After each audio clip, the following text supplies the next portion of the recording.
దేవస్థాన చరిత్రలోనే అత్యంత దురదృష్టకరమైనటువంటి సంఘటన జరిగింది. మహాపరాధం జరిగింది.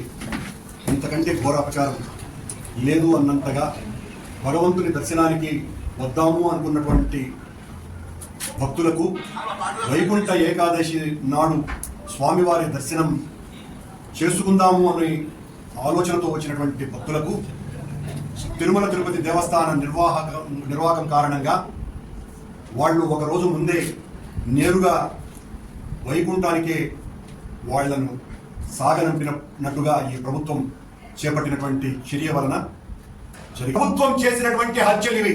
ఒక మాటలో చెప్పాలంటే బాధ్యతారాహిత్యంగా వ్యవహరించడం మూలంగా ప్రభుత్వం చేసినటువంటి తప్పిదం కారణంగా జరిగినటువంటి ఈ చర్యకు ఒక్కొక్కరికి చనిపోయినటువంటి వాళ్లకు ₹1 కోటి ఇవ్వాలని డిమాండ్ చేస్తున్నాం. అలాగే గాయపడినటువంటి వాళ్లకు 20 లక్షల ఎక్స్ గ్రేషియో ఇవ్వవలసిందిగా డిమాండ్ చేస్తున్నాం.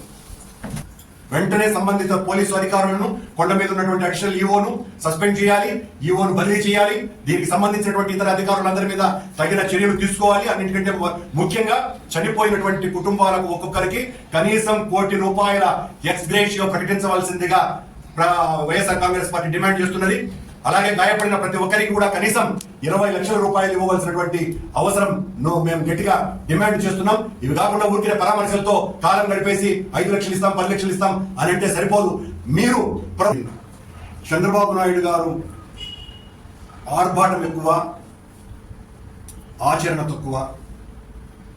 ప్రతి క్షణము నేను ఈ రాష్ట్ర బాగోగుల కోసమే పనిచేస్తున్నాను అని చెప్పుకునేటువంటి వ్యక్తి ఆచరణలో తన స్వార్థానికి, అధికారాన్ని, రాజకీయాన్ని వాడుకోవటమే తప్ప ఏ రకంగా ప్రజల ప్రయోజనాలను కాపాడుదాము అన్నటువంటి ఆలోచన ఆయనకు ఉండనే ఉండదు అని ఇప్పటి వరకు ఆయన పరిపాలించిన కాలమంతా కూడా ఇది రుజువు చేసింది.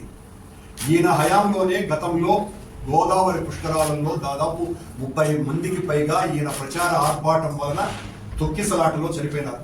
కేవలం ప్రచారం కోసమే.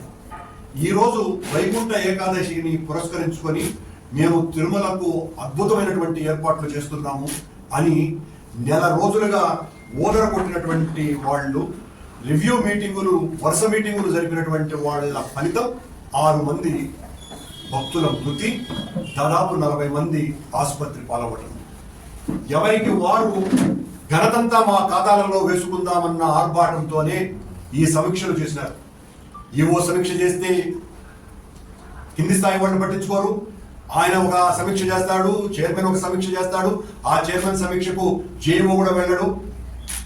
కొండ మీద అడిషనల్ ఈవో అయితే ఆయనకి నేను రాజు, నన్ను మించిన వాడే లేడు అన్నంతగా ఆయన ప్రవర్తన సాగుతున్నది. పని చేసేవారు ఇంత చేస్తే పని చేసేవారు తగ్గిపోయినారు, పర్యవేక్షకులు జాస్తి అయిపోయినారు. పని చేసే వాళ్ళను కూడా పని చేయనివ్వకుండా ఈ పర్యవేక్షకుల సంఖ్య పెంచుకొని ఈ సంఘటనకి కారణభూతులైనారు. సమన్వయ లోపం కాదు, వ్యవస్థ పూర్తిగా వైఫల్యం చెందటం మూలంగానే ఈ సంఘటన జరిగింది. ఇంత దారుణమైనటువంటి ఘటన జరిగింది. ఇందులో పోలీసులు, అలాగే టీటీడీ విజిలెన్స్ వ్యవస్థ పూర్తిగా విఫలమైంది. అసలు ఎంత దుర్మార్గంగా వ్యవహరించినారు అంటే, నిన్న బైరాగపట్టడిలో ఉన్నటువంటి క్యూ లైన్ల దగ్గర ఒక క్రైమ్ డిఎస్పీ క్యూ లైన్లలోకి జనాన్ని వదలకుండా గంటల కొద్దీ వాళ్ళందరినీ కూడా పార్కుల్లోకి పశువుల మందం తోసినట్టు తోసేసి ఆ తర్వాత ఒక్కసారిగా కరవండి కలుపులు అని చెప్పడం మూలంగా ఇంత దారుణమైనటువంటి ఘటనకు బాధ్యులైనారు పోలీసు వాళ్ళు. ఎంత దారుణమైనటువంటి సంఘటన. క్యూ లైన్లో ఉండేటువంటి వాళ్లకు నీళ్లు లేవు, ఆహారం లేదు, పరామర్శించే వాళ్ళు లేరు, ఏర్పాట్లన్నీ బాగున్నాయని మాట్లాడేవాళ్ళు లేరు. ఏ రకమైనటువంటి సదుపాయాలు లేకుండా ఇవన్నీ కూడా గతంలో మేము అధికారంలో ఉన్నప్పుడు మేము చాలా చక్కగా, ఈ రోజున ఎంత ఒత్తిడి అయితే ఉన్నదో ఆ రోజు కూడా అదే ఒత్తిడి ఉండినా కూడా దాదాపు 10-15 రోజుల ముందరే నేను మొదట శాసనసభ్యుడిగా ఉన్నప్పుడు టీటీడీ అధికారులందరితో కూడా సమన్వయం చేసుకుని మొత్తం క్యూ లైన్లన్నింటినీ కూడా చూసేటువంటి బాధ్యత తీసుకునేటువంటి సందర్భాలు ఉన్నాయి. ప్రతి ఒక్క అధికారి కూడా ఎంతో బాధ్యతాయుతంగా ఆ రోజు ఉన్నటువంటి ఈవో కావచ్చు, అడిషనల్ ఈవో కావచ్చును, ఎవరితేమేమి విజిఓల దగ్గర వరకు, పోలీసుల ఆఫీసర్ల దగ్గర వరకు చాలా నిరంతరము పర్యవేక్షణ చేయడం కాదు, పని చేసినారు. అందరూ కూడా ఎక్కడ ఎవరికి ఏ ఇబ్బంది లేకుండా చూడటం బాధ్యతగా తీసుకొని పని చేస్తే ఏ రకమైనటువంటి తొక్కిసలాటలు లేకుండా చాలా అత్యద్భుతంగా మేము నిర్వహించినాం.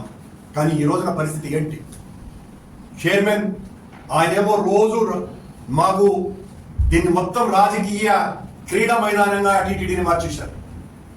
రావటమే గత పాలకుల మీద మా మీద బురదలైనటువంటి కార్యక్రమాల్ని భుజాన మోస్తున్నారు బొయ్యల మాదిరిగా. ఎంతసేపు మీరు చేస్తున్నటువంటి తప్పులకు ఈ పాపాలన్నీ కూడా కారణభూతం గత పాలకులదేనని మా మీద నెట్టేసేటువంటి కార్యక్రమాలు చేస్తున్నారు తప్ప మీరు అసలు ఏం చేశారు? మీ పాలనలో, మీ పాలక మండలిలో రెండో సమావేశంలోనే మీకు సంబంధించినటువంటి పత్రికలు, ప్రసార మాధ్యమాలే చైర్మన్ పూర్తిగా నామకా వాస్తే అయిపోయినాడు అని వాళ్ళే రాసినారు, వాళ్ళే మాట్లాడారు. అంటే ఏ స్థాయిలో ఉన్నది మీ చర్యలు, మీ స్థానం ఏది అనే దానికి ఇంతకంటే ఉదాహరణ లేదు. మీ గురించి లెక్క పెట్టే వాళ్ళే లేరు. అక్కడ ఉన్నటువంటి ఆ కొండ మీద ఉన్న వెంకన్న చౌదరి నేను సీఎంకు నేరుగా బాధ్యుణ్ణి అని ఎవరిని కూడా లెక్కే చేయకుండా ఈ సంఘటన పూర్తిగా అడిషనల్ ఈఓకు సంబంధించినటువంటి వ్యవహారం. కొండ మీద దర్శనాలకు సంబంధించిన ఏర్పాట్లలో పర్యవేక్షణ కావచ్చు, పని కావచ్చును కీలక పాత్ర వహించాల్సినటువంటి వ్యక్తి వెంకన్న చౌదరి. కానీ వెంకన్న చౌదరికి చంద్రబాబు గారి సేవ తప్ప భక్తుల సేవ పట్టనే పట్టదు. అతను వచ్చినప్పటి నుంచి ఇదే చర్య. ఈయన ప్రతిపక్షాలకు సంబంధించినటువంటి వాళ్ళకందరికీ కూడా ఏ రకమైనటువంటి ప్రాధాన్యత ఇవ్వకుండా ప్రభుత్వంలో ఉన్నటువంటి వాళ్లకు ఊడిగం చేస్తూ ఒకసారి వెలికి తీయాలా. రోజు దాదాపు 7,000 మందికి పైగా విఐపి బ్రేక్ దర్శనాలు ఈ రోజున జరుగుతున్నాయి. మేమున్నప్పుడు అంత జరగలా. మా మీద అబండాలు వేస్తారు మీరు. ఈ రోజున వాస్తవం ఇది. మీకు కావలసినటువంటి వాళ్ళకంతా కూడా రాచ మర్యాదలు చేస్తున్నాడు ఈ వెంకన్న చౌదరి. ఈ వెంకన్న చౌదరి పూర్తిగా బాధ్యత వహించాలా. చంద్రబాబు గారి సేవలో నిమగ్నమైనటువంటి వెంకన్న చౌదరిని, ఆయన మీద అజమాయిషీ చేయలేనటువంటి స్థితిలో ఉన్నటువంటి ఈఓ శ్యామలరావు గారికి కూడా దీనికి బాధ్యత వహించాల్సినటువంటి అవసరం ఉందని, ప్రతిపక్షాల మీద ఎప్పుడెప్పుడు దొరుకుతారా, వాళ్ళనందరినీ కేసులు పెట్టి లోపల్లో వేయాలా అనేటువంటి ఉద్దేశంతో అదే పనిగా తీసుకొని రాబడ్డటువంటి తెలంగాణ నుంచి ఓ ఎస్పీ స్థాయి అధికారిని ఇక్కడికి తీసుకొని వస్తే ఏం చేస్తున్నట్టు మీరంతా కూడా? మీరందరూ కూడా చంద్రబాబు గారి సేవలో తలమునకలైనారు. పూర్తిగా అందులో పునీతులవుతున్నారు. ఇప్పుడు చంద్రబాబు గారు వస్తున్నారు ఒక గంటలో. నిన్న జరిగినటువంటి ఇన్సిడెంట్ చోట పట్టుమని 15 మంది పోలీసు వాళ్ళు కూడా లేరు. ఈ రోజున చనిపోయినటువంటి వాళ్ళను చూడడానికి వస్తున్న చంద్రబాబు గారిని భద్రత కల్పించడానికి మాత్రం దాదాపు 2,000 మంది పోలీసు వాళ్ళు మొత్తం సమాయత్తం అవుతున్నారు. అంటే ఎవరిని మీరు పట్టించుకోవాల్సినటువంటి అవసరం ఉన్నదో ఆ భక్తుల యొక్క క్షేమాన్ని గురించి రవింత కూడా పట్టించుకోకుండా ఇప్పుడు రంగంలోకి దిగి అక్కడ మమ్మల్ని కూడా రానివ్వకుండా బెదిరింపు కార్యక్రమాలు చేసే క్షతగాత్రులను చూడడానికి కూడా మాకు అవకాశం కల్పించకుండా చేసేటువంటి క్రీడా రాజకీయాల్ని చేయటం అన్నది చాలా దుర్మార్గమైనటువంటి తనము. ఎంతసేపు ఈ ప్రభుత్వం అధికారంలోకి వచ్చినప్పటి నుంచి వైఎస్ఆర్ కాంగ్రెస్ పార్టీ నాయకుల మీద తప్పుడు ఆరోపణలు మోపి వాళ్ళని ఎలా జైలుకు పంపించాలా, టీటీడీనంతా కూడా ప్రక్షాళన చేస్తా పాపపంకరం అయిపోయిందని చంద్రబాబు నాయుడు గారి ఎన్నికల ముందు కూడా విపరీతంగా ఘోషించినాడు. అధికారంలోకి వచ్చినప్పటి నుంచి సుబ్బారెడ్డిని ఎప్పుడు లోపల తోద్దామా, కరుణాకర్ రెడ్డిని లోపల ఎప్పుడు తోద్దామా, ధర్మారెడ్డిని ఎప్పుడు లోపల తోద్దామా, దీనికి సంబంధించినటువంటి అన్ని కూడా వెలికి తీయండి. విజిలెన్స్ రిపోర్టులు సరిగ్గా రాకపోతే వాళ్ళని బెదిరించేటువంటి కార్యక్రమం ఆ విజిలెన్స్ ఆఫీసర్లని. ఇవన్నీ కూడా బయట తెలియకుండా పోవు. చంద్రబాబు గారు ముఖ్యమంత్రి గారు గమనించాల్సినటువంటి విషయం, మీరు సెక్రటేరియట్ లోనో లేకపోతే మీ ఇంటిలోనో చేస్తున్నటువంటి పనులు గతంలో అధికారంలో మొన్ననే మేము ఉన్నాం. మీకు సంబంధించినటువంటి అధికారులలో కొంతమంది మాకు మీరు ఏం చెప్తున్నారు, అధికారులకు ఆదేశాలు ఇస్తున్నారు అన్నటువంటి విషయాలు మాకు చెప్పకుండా పోవు అని అనుకుంటే అంతకంటే మూర్ఖత్వం మరొకటి లేదు. మీకు ఎంతసేపు మా మీద పడి ఈ పాపాలన్నీ కూడా వైఎస్ఆర్ కాంగ్రెస్ పార్టీ మీద నెట్టేయటమే. ఆశ్చర్యంగా ఈ రోజు ఒక పత్రికలో ఈ టోకన్లతో తంటాలని ఒక ఐటమ్ వచ్చింది. మేము ఎంతో ఉదాత్తమైనటువంటి ఆశయంతో వెంకటేశ్వర స్వామి వైకుంఠ ద్వార దర్శనం కేవలం ఏకాదశి, ద్వాదశి రోజు మాత్రమే అయితే భక్తులకు ఆ అనుభూతి పొందలేకపోతున్నారు. ఆ తర్వాత శ్రీరంగంలో ఈ 10 రోజుల వైకుంఠ ద్వార దర్శనం అన్నది తరతరాలుగా వేల సంవత్సరాల నుంచి కొనసాగుతున్నది. దాన్ని ప్రవేశపెడితే మంచిది, ఎక్కువ మంది భక్తులకు దర్శన భాగ్యం కలిగించగలము అని ఒక గొప్ప ఆశయంతో మేము తీసుకొని వస్తే దాని వలన వచ్చిందంట తంట. అయ్యా మీకు తంట దీని మీద వస్తే మమ్మల్ని మేమన్నీ తప్పులే చేసామని కదా మీ ప్రచారం అంతా కూడా. ఈ తప్పును సవరించుకొని మీరు 2 రోజుల దర్శనం చేయించుండొచ్చు కదా వైకుంఠ ఏకాదశికి, ద్వాదశికి మాత్రమే. మరి దీన్ని ఎందుకు అమలుపరిచినారు? మేము తీసుకున్నటువంటి ఏ నిర్ణయం కూడా భక్తులకు మేలైనటువంటి నిర్ణయాలే తీసుకున్నాము కాబట్టి మీరు ఏది మార్చలేని స్థితిలో ఉన్నారు. కాకపోతే మా మీద విమర్శలు గుప్పిస్తూనే ఉండటంలోనే మీ మొత్తం సమయం అంతా వినియోగించుకుంటూ అసలు పని మానేశారు. ఎలా చేయాలా, ఎలా పరిష్కరించుకోవాలా, ఎలా చేస్తే మరింత మెరుగుగా దైవ దర్శనం చేయించగలము అన్నటువంటి సంగతిని ఆలోచించకుండా ఈ విషయాలలో కూడా మమ్మల్ని ఎదిగేటువంటి కార్యక్రమాలు పెట్టుకోవడం మూలంగానే ఈ రకమైనటువంటి దుర్ఘటన జరిగింది.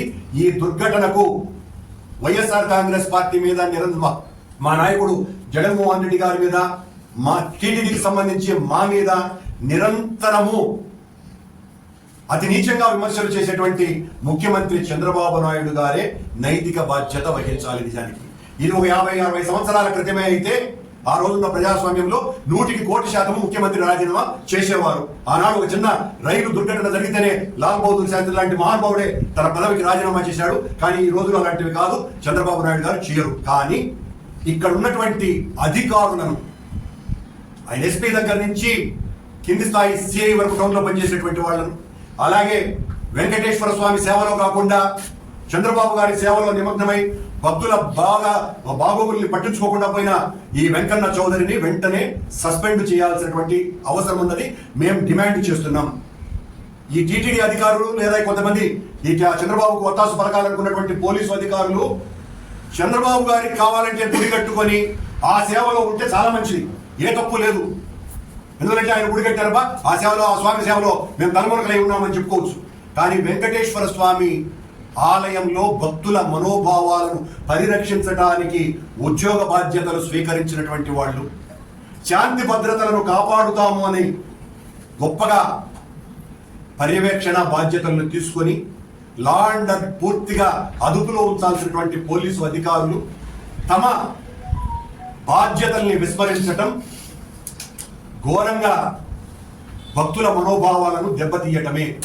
సనాతన ధర్మాన్ని పరిరక్షిస్తాను అని తిరుపతిలో వీరతాడులు వేసుకొని తిరిగినటువంటి పవనానంద స్వాముల వారు, మీరు మరి ఈ సనాతన ధర్మాన్ని కాపాడాల్సినటువంటి బాధ్యత మీ మీద ఉన్నది. మీరు సనాతన ధర్మాన్ని కాపాడుతారా లేదా సనాతన ధర్మాన్ని మీ ఆలోచన రీతులలో తునాతునకలు చేయడానికి కంకణబద్ధులైనారో కూడా తెలియటం లేదు. దీనికి వెంటనే మాట్లాడాల్సినటువంటి అవసరం ఉన్నది కదా. మీరు ఆ గేమ్ చేంజర్లో రోడ్డు ప్రమాదంలో చనిపోతే ఈ రోడ్లకు కారణం వైసీపీ అని మాట్లాడతాడు పవన్ కళ్యాణ్. పవన్ కళ్యాణ్ గారు ఈ రోజు జరిగినటువంటి ఈ ఘటనకి మీరు సనాతన ధర్మాన్ని కాపాడుతారని మాయ మాటలు చెప్పడం మూలంగానే జరిగింది అని మా ఆరోపణ. మీరు ఈ రకమైనటువంటి మాటలు మాట్లాడతారు, ఆచరణలో ఒక్కటి కూడా అమలు చేయరు. అసలు చంద్రబాబు నాయుడు గారే చెప్తుంటారు, దేవుడితో పెట్టుకుంటే ఆయన అంతు చూస్తాడు అని. స్వామి చంద్రబాబు నాయుడు గారు, మీరు దేవుడితో పెట్టుకున్నారు. దేవుడిని రాజకీయ వనరుగా పావుగా వాడుకొని వెంకటేశ్వర స్వామి పేరు మీద జగన్మోహన్ రెడ్డి గారి మీద మా మీద అభాండాలు మోపి తిరుమలంతా కూడా అపవిత్రమైపోయిందని ప్రచారం చేసి అక్కడితో ఆగకుండా వెంకటేశ్వర స్వామి మహాప్రసాదమైనటువంటి లడ్డూలోనే ఆవు కొవ్వు కలిపినారు అని చేసినటువంటి మీ దుర్మార్గపు ప్రచారానికే భగవంతుడు కళ్ళు తెరిచినాడు. మీ కాలంలో ఈ రకమైనటువంటి అపవాదులు జరుగుతున్నాయి అంటే కారణం మీ మాటలు. భగవంతుడిని మీరు రాజకీయ పావుగా వాడుకుంటున్నటువంటి తీరు మేము ఛాలెంజ్ చేస్తున్నాం. మళ్ళీ మా 5 ఏళ్ల జగన్మోహన్ రెడ్డి గారి పరిపాలనలో తిరుమల వెంకటేశ్వర స్వామి ఆలయ పవిత్రతని మేము కాపాడినంతగా ఎవరు కాపాడలేదు. మీరు పత్రికా సమావేశాలు యాండో బయట కూర్చొని మాట్లాడేది కాదు. దమ్ముంటే నేను నేరుగా ఎవరితో ఒక స్థాయి కలిగినటువంటి వాళ్ళు ఎవరైనా సరే, అది చంద్రబాబు నాయుడు గారా, లేకపోతే పవన్ కళ్యాణ్ గారా, లేకపోతే ఈవో స్థాయి అధికారైనా సరే, ఎవరితోనైనా కూడా సిద్ధంగా మేమేదైనా మాట్లాడితే నువ్వు చంద్రబాబుతో సమానమా అని మాట్లాడుతూ ఉంటారు. కానీ చంద్రబాబు నాయుడు గారు ఎక్కువ మాట్లాడేది, పవన్ కళ్యాణ్ ఎక్కువ మాట్లాడేది, పవిత్రత అంతా మంట కలిపింది ఆ వైసీపీ వాళ్ళని. రా మాట్లాడదాం, మేము చేసినటువంటి మేలేదో మీరు చేస్తున్నటువంటి కీడేదో మొత్తం అన్నీ కూడా విడమర్చి చెప్పడానికి సిద్ధంగా ఉన్నాం. చంద్రబాబు నాయుడు గారు మాయ మాటలు మాట్లాడటం తగ్గించి భక్తుల యొక్క ప్రయోజనాలు కాపాడుతూ ఇకనైనా కూడా వెంకటేశ్వర స్వామిని రాజకీయంగా వాడుకోకుండా మీరు సరైన రీతిలో పాలన సాగించండి. ప్రజలకు ఇచ్చినటువంటి వాగ్దానాలను నెరవేర్చే కార్యక్రమాలు చేయండి స్వామి. ఊరికనే మా మీద పడి ఏడ్చే కార్యక్రమాలు ఆపి ఇప్పటి వరకు ఈ 7 నెలలుగా వైసీపీ మీద, జగన్మోహన్ రెడ్డి గారి మీద మీ ఏడుపు తప్ప పాలన ఏది? అసలు పాలనే లేదు. పాలనే లేకపోవటము, దానికి తోడు మా మీద కుట్ర కేసులు బనాయించే కార్యక్రమాలలో పోలీసులందరినీ కూడా ఇన్వాల్వ్ చేయడంతో ఇదిగో ఇలాంటి దుర్ఘటనలు జరుగుతున్నాయి.